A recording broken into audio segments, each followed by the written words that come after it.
राधे राधे, जय श्री कृष्णा। दोस्तों, आज हम चंद्रमा ग्रह के बारे में बात करें। किस तरीके से चंद्रमा जो है वो व्यक्ति के लिए शुभ होता है, कौन सा चंद्रमा व्यक्ति के लिए खराब भाव में स्थित होता है, चंद्रमा के क्या गुण है, चंद्रमा के क्या दोष है, इन सभी विषयों पर आज हम विशेष टॉपिक पर बात कर रहे हैं। क्योंकि ज्योतिष के अनुसार 9 ग्रह होते हैं और 9 ग्रह में चंद्रमा का दूसरा स्थान होता है। चंद्रमा जो है वो व्यक्ति के सफलता का कारक बनता है, उसके जीवन में जो है अहम मुकाम हासिल कर लेता है। क्योंकि चंद्रमा के बिना कोई गणना करना भी संभव नहीं है। वैज्ञानिक दृष्टिकोण से देखा जाए तो चंद्रमा के अंदर गुरुत्व आकर्षण बहुत तीव्र होता है, पृथ्वी पर जल संरक्षण करने का भी कार्य करता है। चंद्रमा मन तथा माँ के लिए तथा सुंदरता के लिए बहुत महत्वपूर्ण माना जाता है। इस चंद्रमा को कैसे हम बली बनाएंगे, बलवान बनाएंगे, इसके लिए हम आज कई सारे विषयों पर बात करेंगे। वीडियो थोड़ा लंबी हो सकती है, आप इसका पूरा आनंद लें, जिससे आपको जो है अपने चंद्रमा को प्रबल बनाने के लिए अहम विषय आपको मिलेंगे, अहम बातें आपसे होंगी। तो हम बता रहे हैं कि जातक की कुंडली में चंद्रमा शुभ प्रभाव कब देता है। जीवन में शुभ प्रभाव आने के कारण उसके जीवन में खुशियां आ जाती है, धन धान्य की वृद्धि होती है, नौकरी तथा सफलता उसको प्राप्त होती है, मनचाहा वर उसको प्राप्त हो जाता है और सांसारिक सुखों की उसको सारी सुखों की प्राप्ति हो जाती है। तो आज हम चंद्रमा के बारे में संपूर्ण अध्ययन करने जा रहे हैं कि किस तरीके से चंद्रमा जो है हम बलि कर सकते हैं, उसको अपने अनुसार चंद्रमा को ढाल सकते हैं। क्योंकि मनुष्य के अंदर अगर सारी चीज़ों का निवास होता है, सभी देवताओं का निवास होता है, अगर वो नित्य कर्म में रहे और सही विधि का अगर प्रयोग करे तो हर कुछ संभव कर सकता है। तो चंद्रमा ग्रह के जातक की कुंडली में सकारात्मक और नकारात्मक प्रभाव कौन से है, ये भी हम देखेंगे। चंद्रमा का गुण, स्वभाव और आचरण कैसा है जो व्यक्ति के ग्रहों पर पड़ता है, इसका बारे में भी हम बात करेंगे। चंद्रमा की कौन सी स्थिति शुभ होती है जातक के लिए, इस पर भी हम बात करेंगे। कुंडली में चंद्रमा खराब कैसे होता है, क्या उनकी पहचान है, क्या उनके लक्षण है, इसके बारे में भी हम बात करेंगे। खराब चंद्रमा के कारण होने वाले जो बीमारियां जातक को पहुंचती है वो कौन कौन सी बीमारियां हैं, उनके बारे में भी हम बात करेंगे। इसके लक्षण कौन से हैं और कैसे चंद्रमा को हम मजबूत करें, इसके लिए भी हम विशेष उपाय आपको बताएंगे जो आपको अपने जीवन में करना है और अपने ग्रहों के अपने अनुसार प्रबल बनाना है। क्योंकि चंद्रमा जो है वो विशेष ग्रह माना जाता है और चंद्रमा जो है एक शीतल ग्रह भी माना जाता है। अगर हम थोड़े से उपाय के कारण, थोड़े से भक्ति के कारण हम इसको प्रबल करते हैं तो ये हमें तरक्की और सफलताएं हासिल कराता है।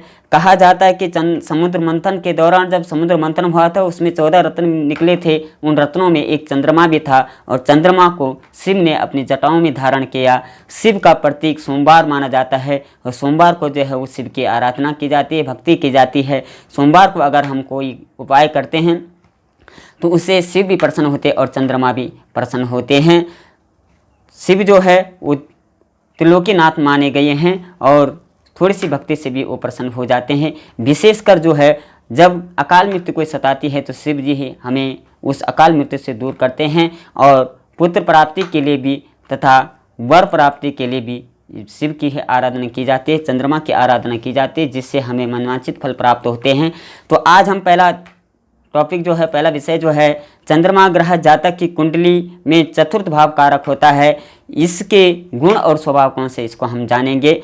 विद्या, राजघर, यात्रा, वाहन, माता, कृषि कार्य, जमीन जायदाद, मनोवृत्ति, उपभोग, पिता की आयु, मातृपक्ष, कीर्ति, यानी चारों दिशा में उसका यश फैल जाता है। लोकप्रियता, अपना गड़ा हुआ धन भी इसके कारण वापस आ जाता है। पैतृक संपत्ति पर इनका पूरा अधिकार होता है। झूठा आरोप भी कभी कभी इनके ऊपर लग जाता है खराब स्थिति के कारण। परिणाम भी कभी कभी अच्छे मिल जाते हैं प्रबल चंद्रमा के कारण। गृह प्रवेश का भी इनको मौका मिलता है जीवन में, ये अपना घर बना लेते हैं, घर से भी दूर रहते हैं। कभी कभी ऐसी स्थिति हो जाती है कि परिवार से दूर भी इन्हें रहना पड़ता है। अनेकों मित्र ये जीवन में बनाते हैं। जाति, कौशल तथा गुणों की खान इनको माना जाता है। इस सब जो है चंद्रमा के स्वभाव है, चंद्रमा का गुण है, इसी के अनुसार वो जातक की कुंडली में अपने गुणों को बिखेर देता है।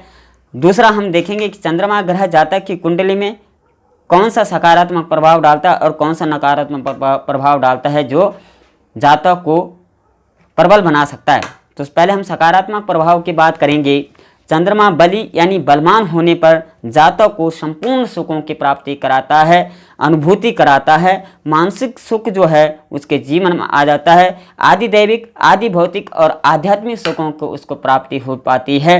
तथा माता के लिए चंद्रमा ग्रह बहुत प्रबल माना गया है, बहुत अच्छा माना गया है। वो माता का हितैषी बनता है, माता का स्वास्थ्य जो हो बहुत अच्छा बन जाता है चंद्रमा अगर शुभ स्थान पर हो और ऊंचे घर का हो।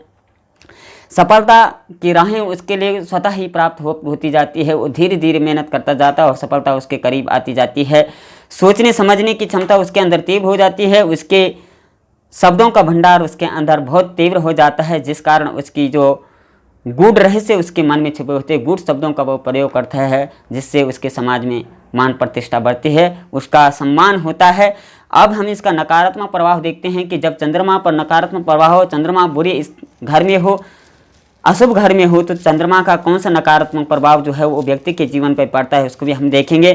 चंद्रमा कुंडली में अगर गलत भाव में हो तो व्यक्ति को जो है अनेकों सारे कष्टों से जूझना पड़ता है, उसके सांसारिक सुखों की कमी उसके जीवन में हो जाती है, उसका कार्य सफल नहीं हो पाता है, उसको जो है मनवांछित फल प्राप्त नहीं होता है, तनाव तथा बेचैनी उसके जीवन में बढ़ जाती है, वो मानसिक शिकार का हो जाता है, सांसारिक सुख प्राप्त नहीं कर पाता है, सफलता तथा तरक्की में रुकावट आ जाती है, पढ़ाई में व्यवधान आता है, पढ़ाई में उसका निचला स्तर हो जाता है। ये चंद्रमा के नकारात्मक भाव है, आप इनको आसानी से पहचान सकते हैं। तो अब हम तीसरी बात करें कि चंद्रमा की यह स्थिति बनाती है जातक को मजबूत कमजोर। चंद्रमा की यह स्थिति बनाती है जातक को कमजोर। अब कौन सी ऐसी स्थिति है, कौन सा ऐसा भाव है, कौन सा ऐसा ग्रह है जिस पर चंद्रमा का गलत प्रभाव पड़ता है और जातक को जो है वो कमजोर बना देता है, लाचार बना देता है। कुंडली ही व्यक्ति का भविष्य निर्माण करती है, ऐसा हम सभी जानते हैं। हमारी कुंडली के अनुसार ही हमारा भाग्य उदय होता है और हमें धन धान्य की वृद्धि होती है, मनचाहा फल प्राप्त होता है। इसी के अनुसार राशि पर भी उसका प्रभाव पड़ता है। अगर कुंडली में चंद्रमा जो है 8वें 12वें तथा 6ठे भाव में हो तो यह दशा जो है वो नीच मानी जाती है। नीच दशा होने के कारण उसका फल भी जो है वो कम सफलतादायक होता है, असफलताओं का घर उसमें ज़्यादा बढ़ जाता है। अगर कृष्ण पक्ष की अष्टमी से लेकर शुक्ल पक्ष की सप्तमी के अंतर्गत जातक का जन्म हुआ हो तो ये अशुभ माना जाता है, लेकिन शुक्ल पक्ष की सप्तमी से लेकर कृष्ण पक्ष के सप्तमी तक अष्टमी तक जो है अगर जन्म हुआ हो तो यह भी अशुभ माना जाता है। इसके अतिरिक्त जो है उसको कहीं ना कहीं जो है वो कमज़ोर उसका चंद्रमा हो जाता है और उसको अनेकों कष्ट जो है जीवन में आ जाते हैं। इसके लिए हम बहुत सारे उपाय लेकर आए हैं। उपाय से पहले हम बात करेंगे कैसे पहचानें कि कुंडली में जो है वो चंद्रमा खराब भाव में बैठा हुआ है, खराब स्थिति चंद्रमा की चल रही है। क्योंकि अमीमन ये ज्योतिष ग्रंथ है, इसको हर कोई समझ नहीं पाता है, लेकिन आप अगर अपने साथ ऐसी घटनाएं घटित होती देखेंगे तो आप पता लगा सकते हैं कि आपका चंद्रमा कमज़ोर है, आपको चंद्रमा के उपाय करने चाहिए। तो पहले कि माता को कष्ट पहुंचता है, आपके कारण माता के प्रति बुरा भाव व्यक्त होता है, बुरे विचार तथा माता के प्रति कटु शब्दों का प्रयोग करते, तो समझ लेना कि चंद्रमा आपका खराब चल रहा है। दुधारू पशु की मृत्यु घर में हो जाती है, ये भी चंद्रमा का भाव गलत भाव के कारण होता है। घर में अशांति रहती है, क्लेश रहता है, हर समय झगड़ा रहता है और गलत शब्दों का प्रयोग घर में होता है। धन दाने की वृद्धि भी नहीं हो पाती है। आर्थिक क्लेश जो आर्थिक संकट जो हो व्यक्ति को सताता रहता है, ये भी चंद्रमा का गलत भाव प्रदर्शित करता है। मानसिक तनाव जो है उसको बढ़ जाता है, मानसिक संबंधी रोगों को उसके जीवन में आ घटता है। कभी उसको जो है वो सरदर्द अधिक हो पाता है, कभी उसको टेंशन जो है फालतू की टेंशन जो उसके जीवन में उमड़ती है। सफलता नहीं मिल पाती है, पढ़ने पर व्यवधान हो जाता है और भौतिक सुखों तथा वचनों में भी उसकी अपवित्रता आ जाती है। कटु वचन वो न चाहते हुए भी समाज में बोलता है, जिसके कारण उसकी समाज में हानि होती है, मान प्रतिष्ठा नहीं हो पाती है, उसकी बेइज्जती जैसे हालात समाज में हो पाते हैं। तो ये कमज़ोर चंद्रमा के कारण व्यक्ति के जातक के ग्रह में होते हैं। इसको मजबूत करने के उपाय हम आपको बताएंगे। उससे पहले फिर से हम बात कर रहे हैं कि खराब चंद्रमा के कारण होने वाली कौन सी बीमारियाँ। अब व्यक्ति क्योंकि यह है कि अशुभ ग्रहों के कारण, ग्रह के प्रभाव के कारण ही व्यक्ति को बीमारियों से भी जूझना पड़ता है। वो कौन सी बीमारी है, जब चंद्रमा आपका खराब हो तो कौन सी बीमारी आपको लग जाती है, कौन सी बीमारियों का आप शिकार बन जाते हैं। चंद्रमा हमेशा मन, हृदय और बाएं भाग से संबंधित माना जाता है। चंद्रमा जो है वो मन यानी हृदय का और बाएं भाग से संबंधित माना जाता है। इससे संबंधित ही रोग बीमारियां ये उत्पन्न करता है। हार्ट अटैक जैसे संबंधी भी ये बीमारियां करता है। कैंसर जनित जैसी बीमारियां भी इससे उत्पन्न होती है। हमारा बायां भाग जो है अपंग हो जाता है, लकवा टाइप का हो जाता है, उसको पैरालिसिस जिसे कहते हैं, ऐसी बीमारियां उसको उत्पन्न हो जाती है। मानसिक तनाव या घबराहट जैसे समस्याएं उसको उत्पन्न होती है। छोटी छोटी बातों पर वो घबराने लगता है और टेंशन के मारे उसका जीव सर जो है वो भारी हो जाता है। मन में बुरा ख्याल आता है, बार बार आत्महत्या करने का मन करता है। चंद्रमा का बुरा कारण ही है जो लोग आत्महत्या अधिक करते हैं, अपने जीवन को समाप्त कर देते हैं, उनका कहीं ना कहीं चंद्रमा भारी ही होता है। चंद्रमा उनके साथ ऐसा व्यवहार करता है।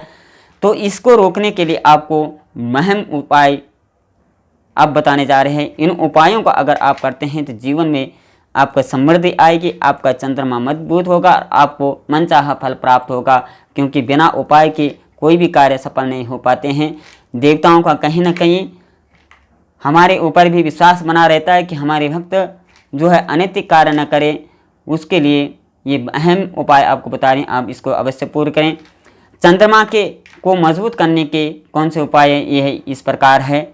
अभी हमने ऊपर जो है तमाम कुंडली में जो है वो चंद्रमा के शुभ और अशुभ प्रभाव व्यक्ति को बताए कि कैंसर शुभ और अशुभ प्रभाव हमें हमारे जीवन को दशा को बिगाड़ देते हैं।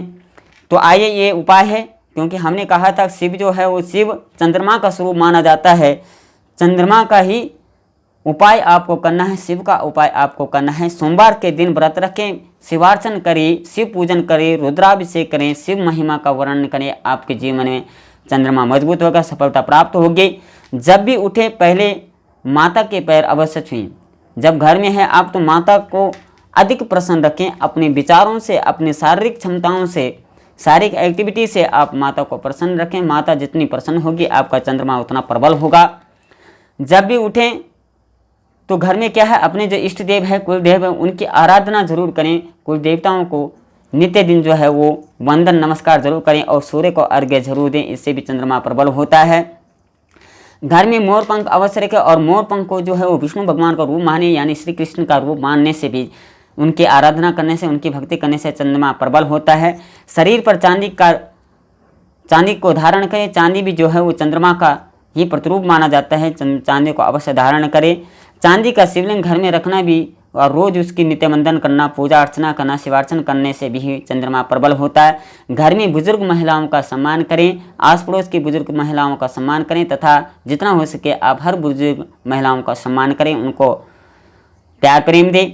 शिव चालीसा का पाठ करें, शिव स्तोत्र का पाठ करें। इससे भी जो है आपका चंद्रमा जो है प्रबल होगा। विशेष करके शिव पंचाक्षर मंत्र जो है उनका हमेशा नित्य वंदन करें। इससे भी शिव प्रसन्न होंगे, आपको मनचाहा फल प्राप्त होगा। घर में किसी भी वस्तु में या बर्तन में पानी इकट्ठा न होने दें, क्योंकि पानी सड़ने से भी हमारा चंद्रमा कमज़ोर हो जाता है। घर में किसी भी प्रकार से चंद्रमा पानी जो है वो सड़ना न पाए। चंद्रमा को शुभ प्रभाव के लिए शरीफ स्टोन यानी मोती भी आप धारण कर सकते हैं। चंद्रमा का रत्न मोती माना जाता है। इस मोती को धारण करने से भी आपका चंद्रमा प्रबल हुआ है। अगर आप मोती रत्न प्राप्त करना चाहते हैं तो डिस्क्रिप्शन में हमें इसका लिंक दिया है, आप वहां से मोती रत्न प्राप्त कर सकते हैं। तो आज हमने चंद्रमा के खराब प्रभाव और चंद्रमा से होने वाली बीमारियां, चंद्रमा के दुष्प्रभाव, चंद्रमा के गुण स्वभाव के बारे में जाना तथा चंद्रमा को प्रबल करने का, मजबूत करने के कौन से उपाय है, इसके बारे में भी हमने जाना। अगर आप इन उपायों को अपने जीवन में करते हैं तो निश्चित ही आपको सफलता प्राप्त होगी, मनचाहा फल आपको प्राप्त होगा। आप तरक्कियों के मार्ग छू जाएंगे और आपको जीवन में जो है हर प्रकार की सफलता मिलेगी, क्योंकि बिना करे कुछ नहीं होता। देवता भी हमसे कुछ चाहते हैं। अगर हम देवताओं से कई सारे उम्मीदें रखते तो देवताओं को भी हम पर कुछ उम्मीद है, उनका आप उपाय कीजिए। आपके जीवन में जो है खुशियाँ अवश्य आएगी। आज के लिए इतना ही। जय माता दी, जय श्री राधे, जय श्री कृष्ण।